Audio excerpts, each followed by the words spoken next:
Hello मित्रांनो, नमस्कार. मी शिवशाही प्रहार मावळा. आता सांगण्यासारखी गोष्ट म्हणजे मी इतर काही विषयावर बोलत नाही, पण जे चालली ना नोंदणी,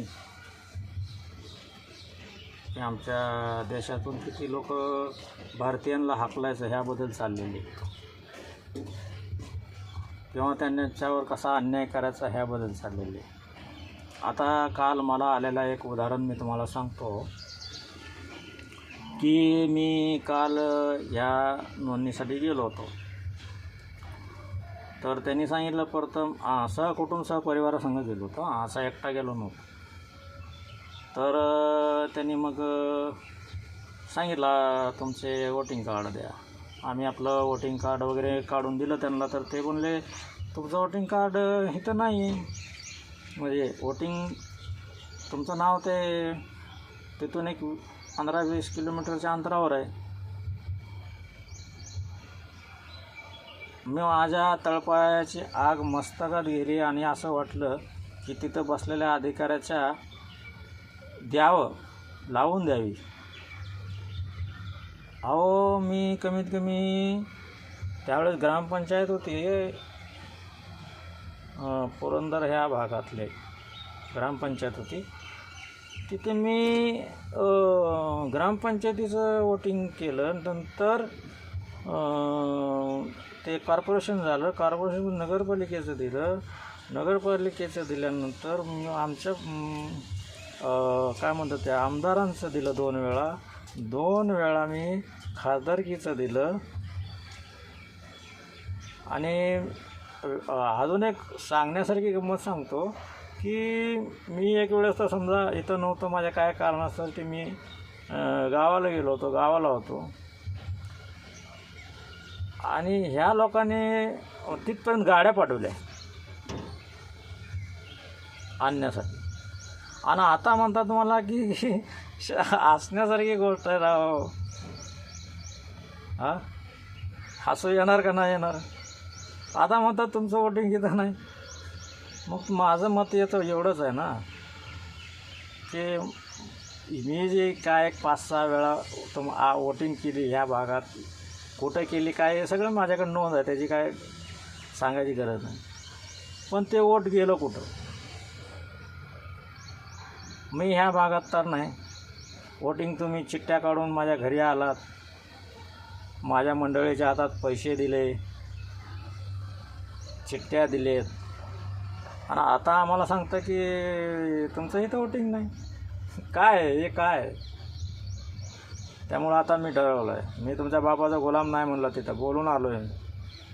10 वेळा चकरा मारायचा. आता अहो, असा एक विषय अजून एक आहे. एक 80 ते 85 वर्षाची एक वयस्कर भोरी समाजाची म्हातारी आहे, आणि वयस्कर 90 वर्षाचा त्याचा मालक, हे देखील मी बघितलं.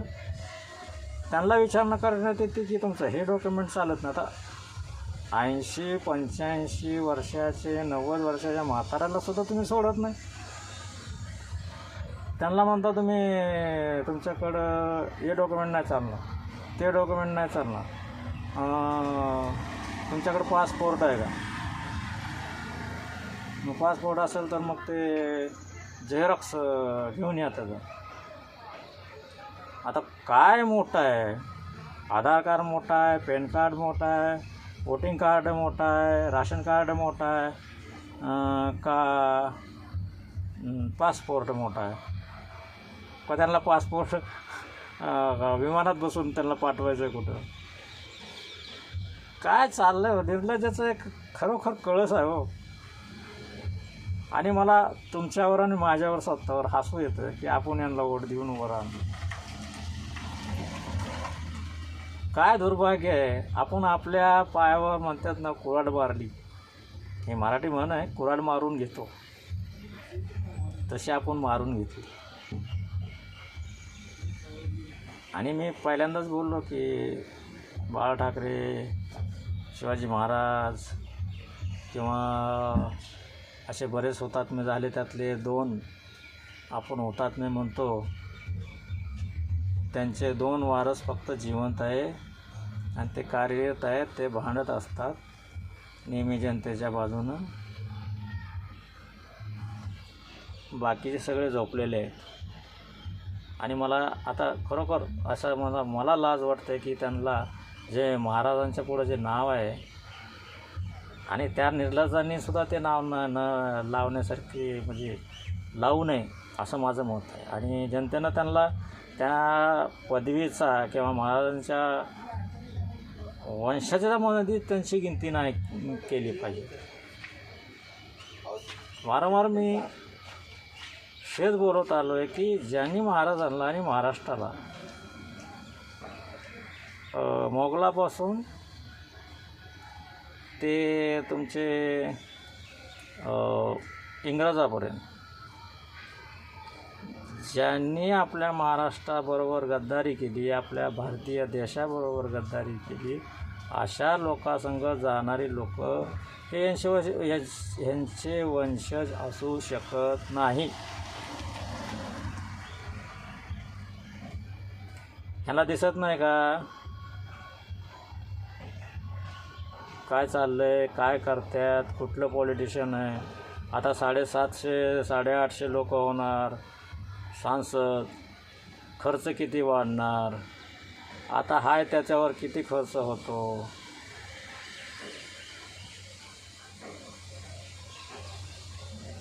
ते कुणाचा पैसा जाणार आहे, कुणाच्या हक्कातून जाणार आहे, ते गरिबाचा पैसा जाणार आहे. गरिबाला जे हे लोक टॅक्स पिरियड देतो, आपण पण देतो ना. आपल्या 100च्या नोटातून आपण 100 रुपयाची खरेदी करतो, तर त्यातले 18 रुपये आपलेसुद्धा जातात सरकारला. त्यामुळं आपला पण पैसा आहे, गोरगरिबांच्या कामास कल्याणासाठी ठेवलेला पैसा आहे.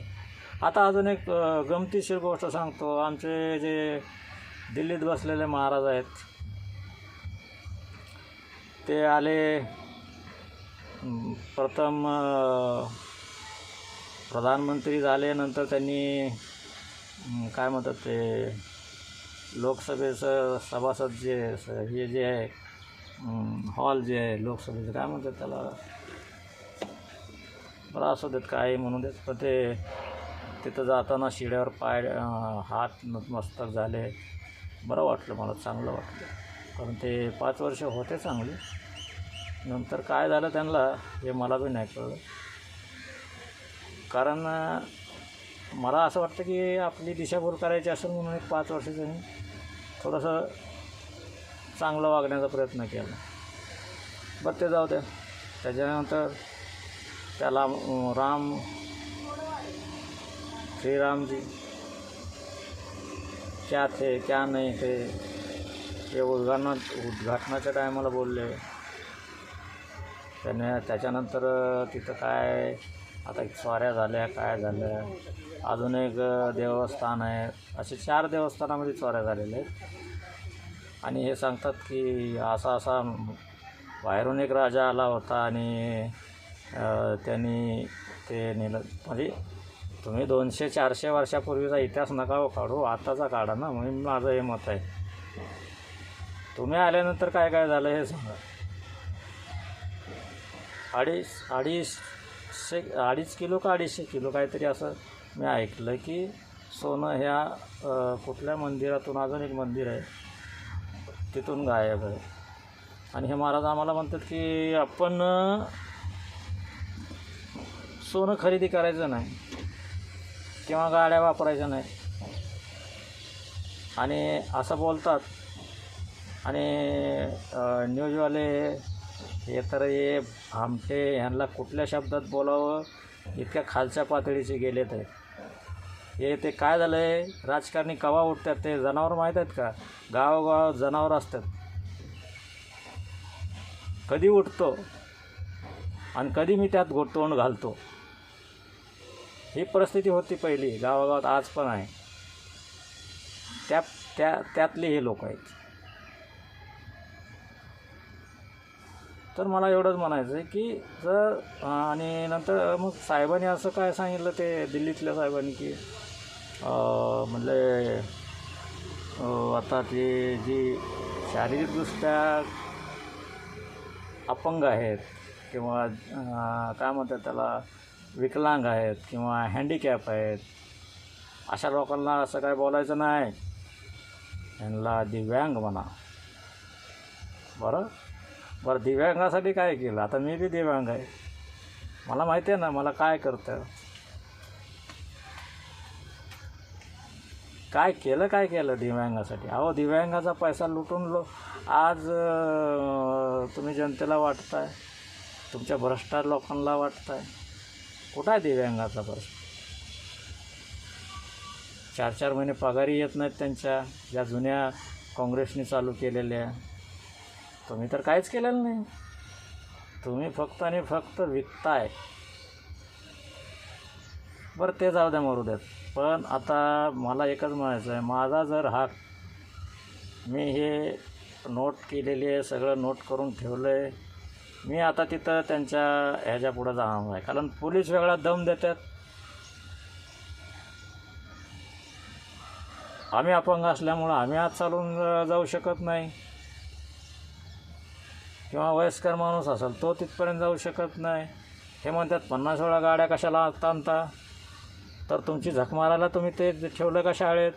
शाळा चालू असताना लेकरं आहेत ना, मग काय एक माणूस येणार आहे का तिथं? पोलीस अधिकारीसुद्धा लोक ह्यांनीसुद्धा समजून घ्यावं. हे सर सामान्य वर्गातून आलेले माणसं ती, हे काय जागीरदारच्या घरातून आलेले नाही, ती कष्टकऱ्यांच्याच घरातून आलेले. त्यामुळे त्यांनी वेदना समजून घ्यावं ना लोकांच्या. सांगावं शनिवार रविवार असा ना, किंवा सुट्ट्या द्या 2 दिवस. पाऊस आला होता ना. आणि माझं तर एक मत आहे की हे कार्य तुम्ही घरी जाऊन, आता मी म्हणतो 50 बांगलादेशी एका घरात राहतात असं मी सांगतो. आता गाववाल्यांचं सोडा, रूम जे भाड्यात देतात ना, ह्यांना काय नाही, ह्यांना 10,000च्या ऐवजी 20,000 रुपये भाडं आलं ना की हे सगळं लपवतात. मग मी तेच, माझं म्हणण्याचा अर्थ असा आहे की सगळे असे नाहीत, एक सांगण्याचा उद्दिष्ट फक्त सांगतो तुम्हाला की मग तुम्ही काय करता की तुम्ही एक काम करा, घरोघरी जा, बसा, चहा पाणी घ्या. तिथं तुमचा गरीब हा तुम्हाला श्रीमंत बाहेरच खुर्ची टाकून देईल, घरात घेणार नाही. पण गरीब हा तुम्हाला नेहमी त्याच्या घरात खुर्च्या नसल्या तरी हातरून घालल, चादर घालल, चटई घालल आणि तुम्हाला व्यवस्थित चहा पाणी करून सगळे डॉक्युमेंट देईल. आणि सत्य काय आहे ते तुम्हाला कळेल की हा ठीक आहे, हा ठीक. माझं वय 56, माझ्या वडिलाचा जन्म देश स्वातंत्र्य होण्याच्या अगोदरचा आहे. माझ्या आजोबा याच्या काय म्हणतात ते आपल्या आंदोलनात सुद्धा होते. आणि माझ्यासारख्या मराठी माणसाला तुम्ही, माझ्यासारख्या अपंग माणसाला, मी म्हणतो तर साहेबांच्या भाषेत म्हणतो दिव्यांग माणसाला, दिव्यांग याचा अर्थ काय? कारण त्यांना कळलेलं नाही, देवा समान.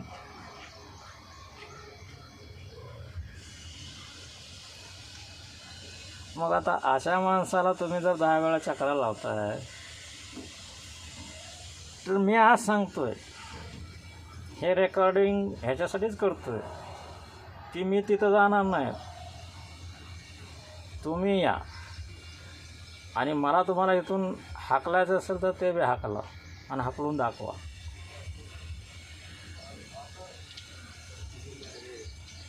माझ्यापर्यंत जर अशा काही गोष्टी घेऊन आल्यात तर मी बी बाबासाहेब आंबेडकरचा संविधानाची स्टडी पूर्णपणे केलेला माणूस आहे आणि शिवरायांचा असली मावळा आहे. तुमच्या गळ्याला जर, आमच्या गळ्याला जर तुम्ही फास लावत असाल तर आम्हाला सुद्धा तुमच्या गळ्याला फास लावता येतो. हेच मला बोलायचं आहे. आणि कालपासून काय झालं मित्रांनो की माझ्या डोक्याला थोडंसं असं एक ताण पडलेला आहे. अहो, तुम्हाला तर सांगितलं मी संपवणार होतो, पण आता एक विषय आला माझ्या डोक्यावरनं की हे जे सरकार आलं आहे 12 वर्षापूर्वीचं तुम्ही एक हे काढा, काय म्हणतात त्याला, 12 वर्षापूर्वी की मानसिक रोगी हे किती होते आणि ह्या 12 वर्षात त्याचं प्रमाण किती झालं आहे, त्यावेळेस तुम्हाला लक्षात येईल की काय चाललं आहे. तर आपल्याला ह्यांना फक्त दिशाभूल देवाच्या धर्माच्या नावावर करून आपल्याला मानसिक संतुलन आपल्या मुलाचं मुलींचं बरकवट राहायचं आहे. आणि काय मग अशा परीक्षा 50 लाख दे, 20 लाख दे आणि पास करून आपली मोठी लोकं मोठी करायची. बस मी एवढं बोलतो आणि आपलं नंतर तर भेटत राहू. कारण आज खरोखर मला असं वाटतं की ते बाहेरची लोकं परवडली असती, आपण गुलाम राहिलो असतो, परवडलं असतं. पण ह्या लोकांनी खरोखर आपल्या देशाला स्वातंत्र्य मिळवून दिलेल्या जे काही लोक आहेत, बरेचसे हुतात्मे आहेत, त्यांचा अपमान करत आहे. एवढंच बोलतो. दुर्दैवी आहे, दुर्दैवी. काय बोलावं काय नाही बोलावं, अहो लय इथपर्यंत येतं, गळ्याच्या जिभेपर्यंत येतं. पण माणसं आम्ही मावळे आहोत, महाराजांचे कुणावर अन्याय करायचा नाही. बाबासाहेब आंबेडकरांचं संविधान आहे, त्यामुळं आम्ही शांत आहोत. पण आपण असं शांत किती दिवस राहणार आहे? का आपल्याला मशिनावर ठेवलं वर परत उठून उभारणार आहे का? नाही ना. मग त्यासाठी आपल्या मुलांच्या भविष्यासाठी आपण भीक मागून खाऊ, पण आपली लेकरंही ह्यांच्या पोझिशनला बसली पाहिजेत. हे काम आता आपल्याला केल्याशिवाय राहायचं नाही आणि ते करायचंच आहे. जय महाराष्ट्र, जय संविधान.